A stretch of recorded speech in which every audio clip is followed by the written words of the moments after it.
Speaker, as a prelude to my speech, I seek leave to table a question that I put to the Lord Mayor of the City of Darwin in the public session of Council on the 25th of June 2024 regarding the commemoration of Cyclone Tracy. Is leave granted? Thank you. So if I can sort of read from this almost verbatim to set the context.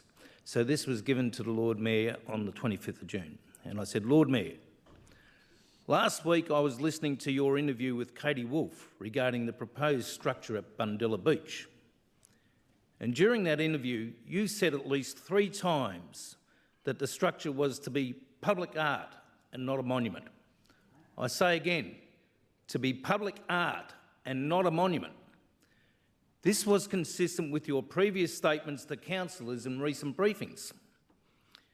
However, I was thoroughly confused when I read the official council press release of the 7th of June, which I must say was a very detailed and professional release, which I can only assume was fully endorsed by you and the CEO prior to release. It was entitled, Cyclone Tracy Commemoration Monument Design Unveiled. In that press release, you, the Lord Mayor, was quoted as saying, Lord Mayor Vatskalis said the monument was a fitting tribute to recognising one of the most significant events in Darwin's history. He also went on to say, it will be a symbol of resilience and perseverance amidst adversity, honouring the memories of those lost, validating the experiences of survivors and reflecting the spirit of the Darwin community. In light of the recent and widespread community backlash at the time, I said to, including from the then Chief Minister and the Leader of the Opposition, but particularly from many current Cyclone Tracy survivors, who are sadly saying they will boycott any council event around this commemoration. My question, Lord Mayor, is, can Council give consideration tonight to de-escalating the furor and regain some community unity for this important 50th commemoration by, as a minimum, passing a motion tonight to defer any construction of the Bundilla public art structure till the new year, rather than creating a lightning rod of dissent in the lead up to the commemoration later this year. That's what I said. Madam Speaker, regrettably, my constructive plea to Council fell on deaf ears. And now we have a situation where the lightning rod of dissent has formed and where Council is threatening to prosecute those Cyclone Tracy survivors that may wish to protest against a so-called VIP Council organised event regarding the unveiling of the so-called public art structure at Bundilla Beach this coming Friday. I heard the member for Namatjura describe this as a dog's breakfast. Personally, I believe this is an understatement, as I would describe this decision as the height of arrogance and a cluster fire truck, or should I say stuff up. I'm being very careful that children might be listening.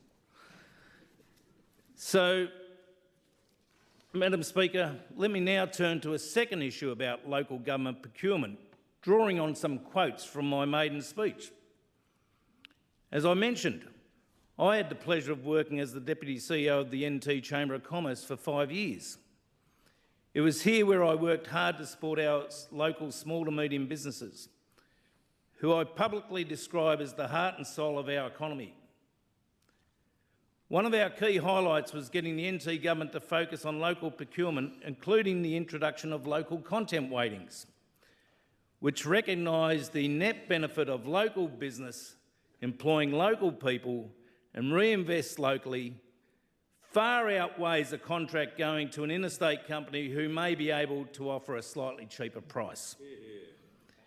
Hence why I'm still astonished and publicly stood against the City of Darwin's decision to reduce their local content weighting from 30% to 20% earlier this year, noting that the NT government still maintains a 30% weighting.